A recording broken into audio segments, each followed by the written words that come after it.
jaamacadda Xamar University oo ka mid ah jaamacadaha ugu tayada badan xagga aqoonta jaamacadaha dalka waxaa maanta si habsami leh uga bilowday imtixaanka dhexe ee midtermka semesterka koowaad ee sanad dugsiyeedka waxbarashada 2023-2024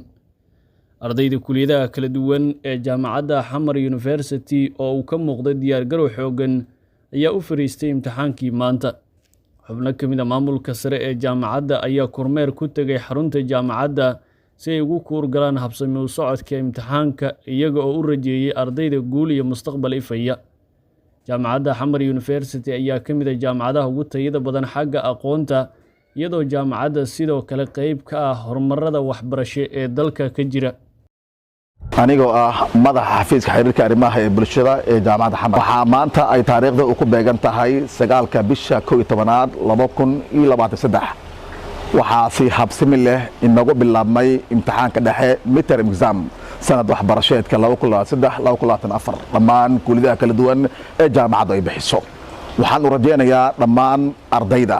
in ay ka keenaan imtixaanka dhexe natiijo aad u wanaagsan.